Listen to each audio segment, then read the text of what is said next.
자, 안녕하세요. 이번 시간에는 지난 시간에 이어서 단백질에 대해서 같이 한번 공부를 해보도록 하겠습니다. 단백질. 자, 단백질은 여러분이 잘 아시는 것처럼 3대 영양소 중에 하나죠. 그래서 그리스의 프로테이오스라는 말에서 따온 말인데요. 그리스의 프로테이오스라는 말은 가장 으뜸이라는 뜻을 가지고 있습니다. 이 말은 우리 인체를 구성하고 있는 구성 물질 중에서 가장 많은 성분을 차지하고 있는 것이 뭐예요? 바로 프로틴, 단백질이기 때문에 아마 프로테이오스에서 딴 말이 아닐까 이런 생각을 해봅니다. 자, 인체를 구성하고 있는 물질 중에서 가장 으뜸인 물질인 단백질, 머리끝에서 발끝까지 모든 것이 다 단백질로 이루어지고 있죠. 그래서 단백질은 인체의 구성 성분 중에 굉장히 중요한 위치를 차지하고 있습니다. 그러면 단백질은 인체의 구성 물질만 될까요? 그 외에도 좀 더 자세히 들어가 보면 인체의 구성 물질 뿐만 아니라 여러분 잘 알고 있는 항체 아시죠? 우리가 균이 들어오면 우리가 식균 작용을 통해서 또는 면역 작용을 통해서 들어오는 균을 잡아먹는 그런 역할을 하는 그 인체의 방어 시스템이 있습니다. 그 안티바디라고 하는 이런 항체의 구성 성분도 역시 단백질로 되어 있죠. 그 다음에 또 대표적인 것이 이제 호르몬을 구성하는 그 물질도 역시 단백질로 되어 있습니다. 여러분이 잘 알고 있는 인슐린이라든가 에피네프린, 또 노르에피네프린 이런 그런 단백질을 이런 호르몬을 구성하는 물질도 역시 단백질로 되어 있습니다. 그 외에 여러 가지 장기를 구성하고 있는 구성 물질이기도 하죠. 그래서 아마 인체를 구성하는 가장 으뜸인 것이 바로 단백질이 아닌가 이런 생각을 해봤습니다. 자, 단백질은 분해가 되면 뭘로 분해가 되냐면 아미노산이라는 형태로 분해가 되거든요. 그래서 지구상의 아미노산은 보통 20여 가지가 존재한다고 그러는데 이 20여 가지의 아미노산이 어떠한 결합을 이루고 있느냐에 따라서 단백질의 종류가 달라지기도 합니다. 자, 단백질은 보통 NH2라고 하는 이걸 뭐라고 하냐면 아민기라고 표현합니다. 아민기. 그리고 COOH라고 하는 이걸 뭐라고 하냐면 카복실기라고 우리가 보통 표현을 하거든요. 그래서 단백질은 아민기와 카복실기가 결합된 형태를 의미를 하는데 이 아민기와 카복실기를 결합하는 것을 이걸 뭐라고 표현하냐면 펩타이드라고 표현을 하는 것이죠. 그러니까 단백질은 아민기와 카복실기가 펩타이드로 결합되어 있는 형태다라고 생각하시면 될 것 같아요.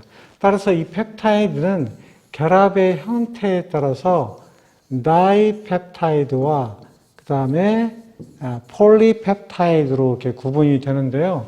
이 다이라는 것은 우리 둘이라는 뜻을 가지고 있는데 우리 옛날에 혹시 AMP, ADP 그리고 ATP라는 거 혹시 운동생리학 시간에 배운 거 기억나는지 모르겠네요. 이 M이라는 것은 모노라는 뜻을 가지고 있고 이 다이라는 것은 이렇게 쓰고 트리는 3이라는 뜻을 가지고 있죠. 그래서 3, 2, 1 이런 뜻을 가지고 있는데 이 다이가 바로 여기서 오는 다이죠. 그래서 다이 펩타이드 이렇게 표현하거든요. 폴리는 역시 이렇게 쓰고요.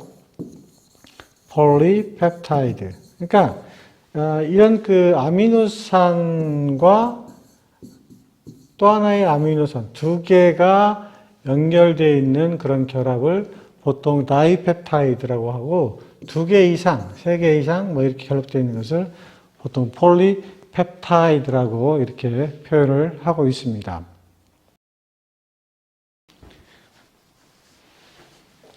자, 잠시 지우고 가볼게요. 자, 단백질은 필수 아미노산과 그 다음에 비필수 아미노산이라는 것이 존재하죠.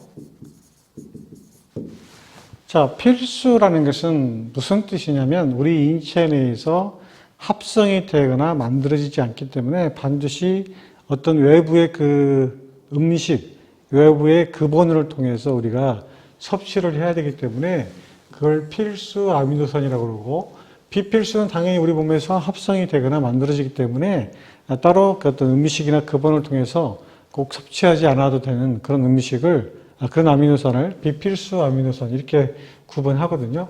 보통 성인인 경우에는 8가지의 필수 아미노산이 필요하고, 어린아이는 9가지가 필요한데 그 9가지 중에 하나는 뭐냐면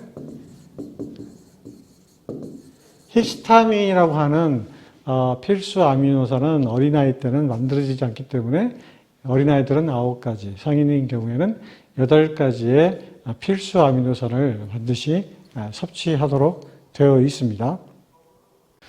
따라서 필수 아미노산과 비필수 아미노산은 또 어떻게 연결이 되냐면, 우리가 보통 단백질을 얘기를 할 때 완전 단백질이란 말과 그 다음에 불완전 단백질이라는 말을 쓰고 있죠.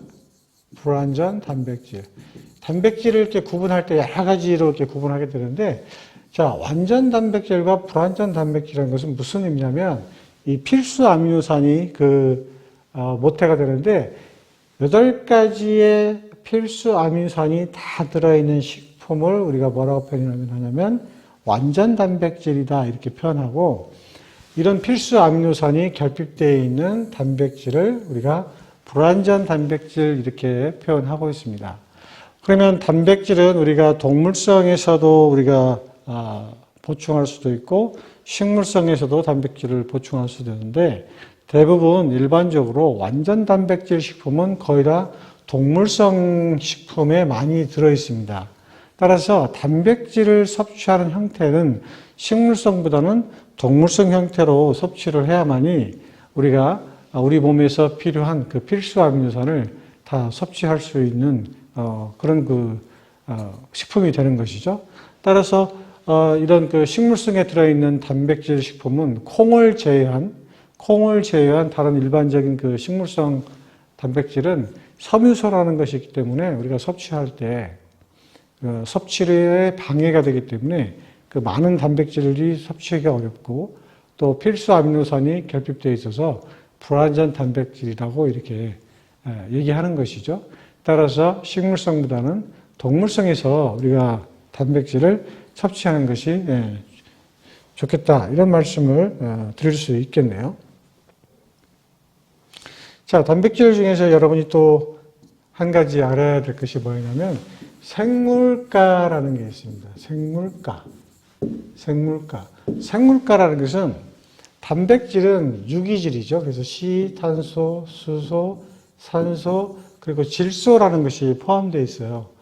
그래서 탄수화물과 지방하고 다른 점은 단백질은 이 질소를 포함하고 있기 때문에 이제 여러 가지 문제를 이제 일으키는 그 요소이기도 한데, 생물가라는 것은 우리가 단백질을 섭취했을 때 질소를 체내에 어느 정도 저장시킬 수 있는가를 표현하는 것이 생물가입니다. 그래서 생물가를 보통 100으로 봤을 때 생물가가 70이다, 60이다, 50이다 뭐 이런 얘기들 하고 있죠.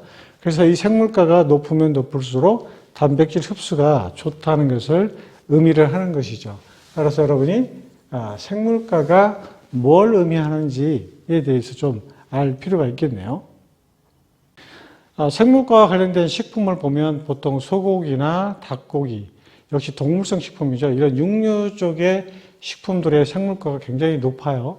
그래서 소고기나 돼지고기 같은 경우는 생물가가 거의 한 80에 육박할 정도로 굉장히 높은 생물가를 가지고 있는 반면에, 아까 얘기했던 식물성 단백질은 생물가가 보통 50 이하로 낮게 되어 있어요. 따라서 단백질을 보충할 때는 역시 동물성 그 식품에서 섭취하는 것이 굉장히 생물가를 높일 수 있는 하나의 방법이 될 수 있다라고 설명을 드릴 수 있겠네요. 자, 앞전에 동물성 단백질과 그리고 식물성 단백질을 설명을 드린 게 있었는데 한 가지 예를 들어 볼게요. 예를 들면 채식주의자라는 게 있어요. 채식주의자. 여러분 잘 아시죠? 글쎄요. 채식주의가 우리나라에 들어온 지는 불과 한 20년도 안 된 것 같아요. 갑자기 이제 우리 그 식생활 패턴이 사고식으로 바뀌면서 동물성 위주의 이제 그 식사를 많이 하다 보니까 여러 가지 그 성인병 질환, 대사 질환들이 많아졌잖아요.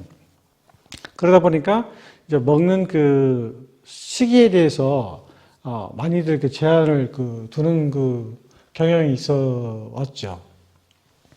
따라서 동물성보다는 뭐 채식 위주의 식사를 하라고 많이 이렇게 권장들을 하고 있는데 그러한 그 흐름을 따라서 이제 우리나라에 보급된 것이 채식주의라고 하는데 보통 베지타리안이라고 표현합니다.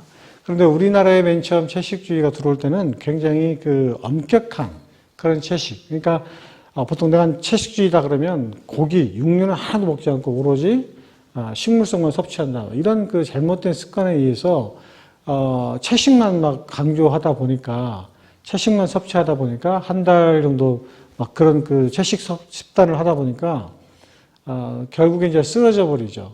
이런 것들은 이제 단백질이 부족해서 생기는 어떤 면역결핍 현상 같은 거, 아까 항체라든가 이런 그 효소 그리고 인체 구성 성분을 만든다고 그랬잖아요. 그러니까 그런 그 단백질 섭취가 부족하다 보니까 그런 그 면역결핍에 의해서 쓰러지는 그런 사건들도 종종 있었어요. 그래서 엄격하게 육류를 제한하고 채식만 섭취하는 사람을 엄격한 채식주의자 해가지고 보통 rigid vegetarian이라고 또 표현을 합니다.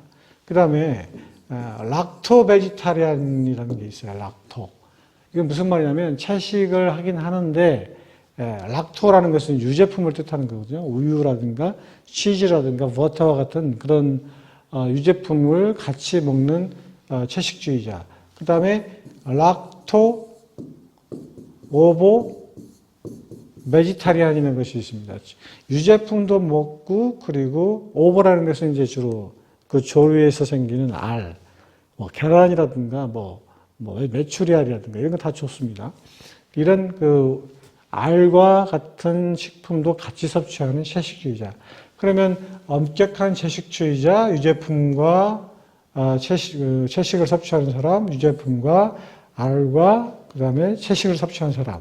어떠한 것이 바람직한 채식주의자는 본인이 이제 상황에 따라서 선택을 해야 되지만 가장 권장하고 있는 채식주의한테는 락토, 유제품과 그리고 알, 뭐 계란이라든가 이런 그 제품들 있잖아요. 이게 다 뭐죠? 단백질이거든요. 단백질과 동시에 채식을 섭취하는 거. 그러니까 주로 엄격한 채식주의자들이 뭐가 문제가 되냐면 식물성에서만 아미노산을 섭취하는 것이 문제가 되는 거죠. 아까 얘기했다시피 필수 아미노산이 결핍됐기 때문에 여러 가지 질환을 일으킬 수 있는 그런 문제의 소지가 굉장히 많다는 거예요. 따라서 식물성, 베지타리안도 좋은데 가급적이면 동물성을 섭취를 해서 그런 그 여러 가지 그 질환을 예방할 수 있는 방법. 바로 이런 거죠. 유제품과 그리고 알과 같은 계란과 같은 단백질을 충분히 섭취해서 채식을 유지하는 것. 이런 것들이 아마 바람직한 채식주의의 식단이 아닌가 이런 생각을 해봤습니다.